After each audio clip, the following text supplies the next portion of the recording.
Morning, y'all. That's not the right size. It's this side, isn't it? Vroom vroom. Right, last day before I travel back. I am spending some more time with Titleist today. It's going to be interesting to actually see if I get home. It's very snowy in England.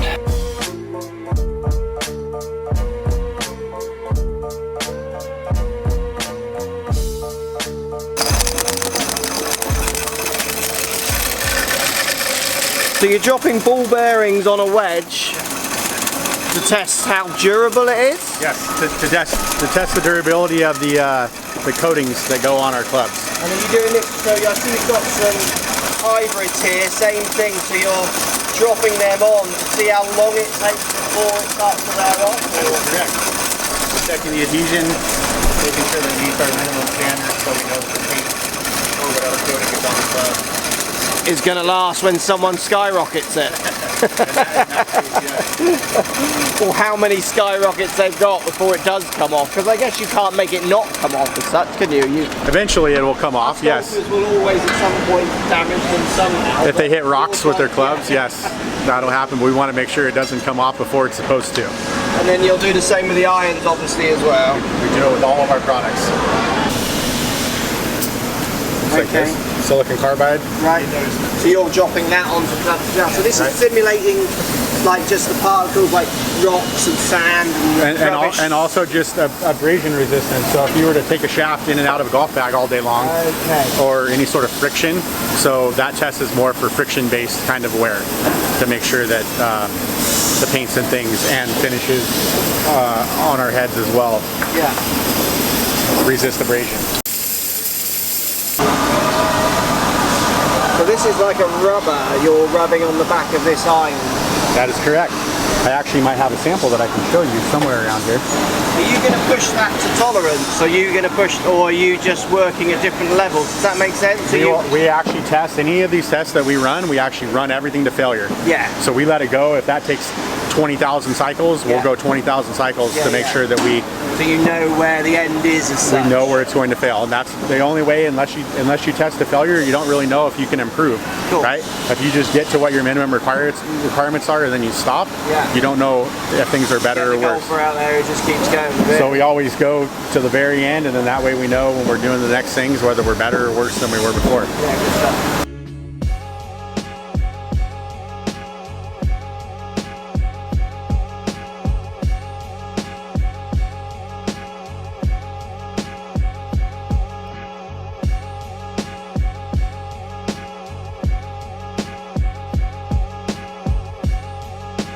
So interesting morning watching Titleist build clubs.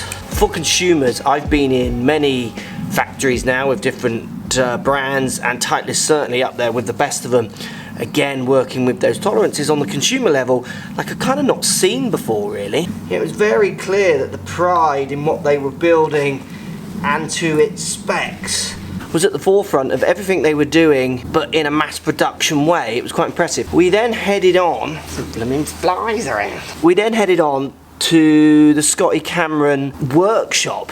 As you can imagine, not really allowed to film much in here, as it had to be the most unique golf space I think I'd ever seen. It was an amazing fusion of craftsmanship, artisticness, creation and innovation, with around producing golf clubs to a level of design I've never seen before. So the excitement in the customization, the uniqueness of the head covers through to the functionality of the product. Honestly, I've seen nothing like it. It blew me away.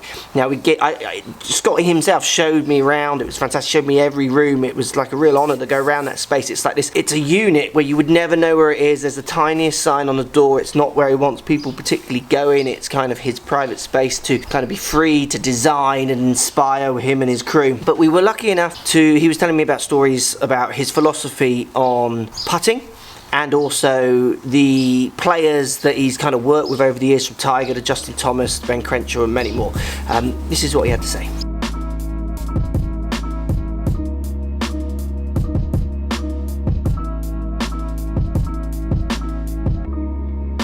Right, we're here with Scotty Cameron. Thank you, Scotty, for your time. Mark, thank you for coming. It's been an absolute pleasure going around this space. I've seen nothing like it. It's amazing. Thank you. You were telling some stories earlier of some of the players who've come and used this special place. What kind of people have coming through over the years, and how are they using it and using your resource? Well, when I got on tour, I knew I had to show these players things and prove to them that I knew what I was talking about. And I had a player years ago say, Scotty, I've been using your putter and I have a forward press. And do I need more loft on the putter because I have a forward press? And the question was, does he continue it through impact? So he sets up one way and through the stroke, does he get level or does he continue? And if he continues, does he need more loft?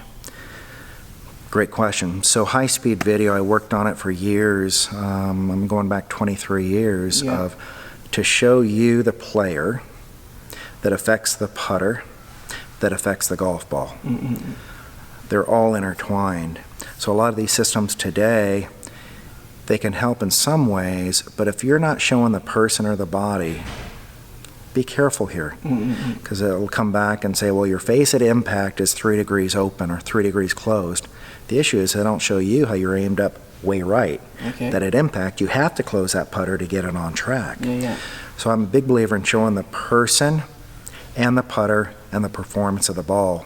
So in order for me to make the best players for the best putters for the best players, you need to have all the facts. Over the last 25 years, we've developed this and changed and built and changed to make it faster, better, cooler. So all the pros come in here, from Jordan Spieth and Brad Faxons and you name it, they come. No signs on the door, nobody knows you here. It's very private.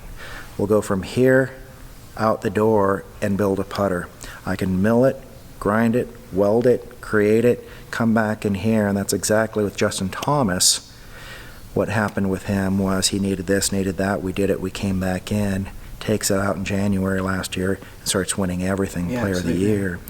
So it's very personal. It's a place to understand what you need, but the player has to see it. And how much are you working with that player? Because each player must come with their own baggage, their own ideas. Sure. You're obviously going to work to try and persuade them out of their maybe ideas that aren't as good, as well as working with them, I'd imagine. Well, it's time to looks and stuff, isn't it? They want to look, we can do the looks, but if it's far-fetched and I know it's not going to work, I can show them why it's not. But the key thing is they need to see it. They need to see it in action. So high-speed video, we have 9 patents on the apparatus for high-speed video. Now you can do 3D systems, but it's not your ball, it's a stick figure. So a lot of players would say that I don't do that until you show them. And we have the patent on high-speed video, which we call the art of putting. Player, putter, and ball all coming together, the art of putting.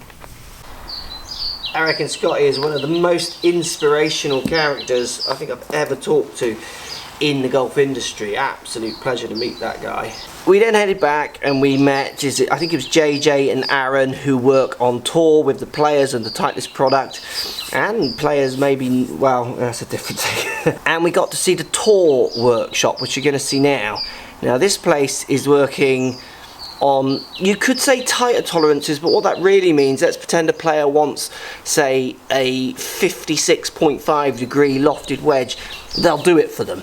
So it's more that kind of specialist, smaller, custom build for some of the best players in the world. And it's quite interesting to see, because they had some great stories from the tour about players switching and ideas, which we'll come to in other videos. But check it out, it's pretty amazing. Quite a few shafts going on here. We have a lot and to choose from. And how kind of anal do the players get about their golf shaft? As in, are they open to your ideas of change or not? Or they just definitely know what they want, or they don't care, they like the colour of it more than anything else? What kind of mix do you get out there? For the most part, it's performance and how it feels. And then after that, sometimes if there's a tie, it'll be the cosmetics, it's how it looks and things like that, but feel and performance are trump everything most of the time. Saying we've got some shafts here that are obviously, you're keeping some shafts that maybe are not so readily available now.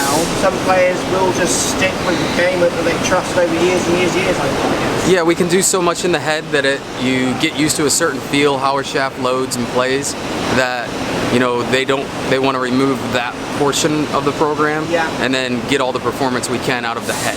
Okay.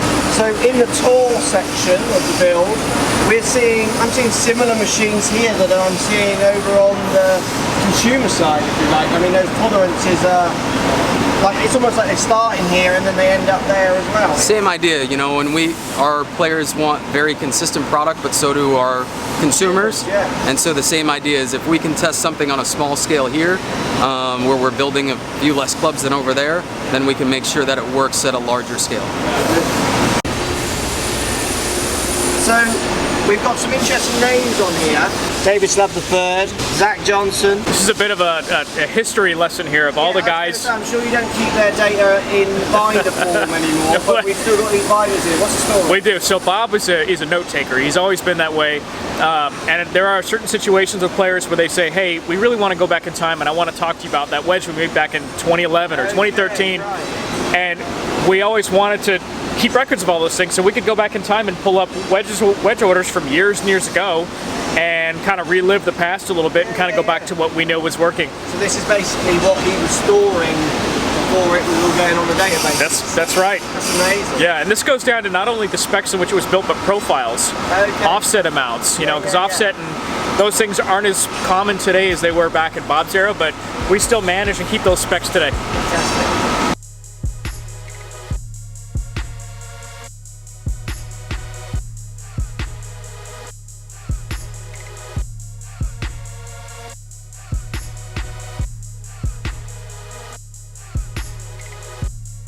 Right, as you can see, I made it back driving from LA, getting the plane and getting off the plane in London and driving through some of the craziest snow I've ever driven through. I was actually madder than when I went to Iceland last year. And I have to say, it was a fantastic trip. It was kind of I've done lots of factory trips and I've done lots of we're the best brand in the world trips, but I did come away from this one learning more than I've ever learned, meeting some of the most inspirational people that I've ever met, from Dave Phillips to Scotty Cameron and lots of the team that you don't get to see in Titleist putting these products together. And I'm looking forward to a great year where hopefully I can show you why they've got this pride in their product, while at the same time helping us all learn and talk about things that at the end of the day help you play better golf. And out of all the companies I work with, there isn't many, but Titleist is one where the idea of trying to get you to play better for longer with less injury, it's kind of like top of the list, which for me, working with a golf company, was pretty inspirational to see, because at the end of the day, I'm a golf coach. It's kind of everything I'm trying to do as well. Press comments down below, let me know what you think. Was it great? Was it boring? Was it amazing? Would you want more of it? Got loads of fun things lined up with tour players and what have you throughout the year. I think we're going to all use this resource together. Let's learn. Go on, let's start learning more.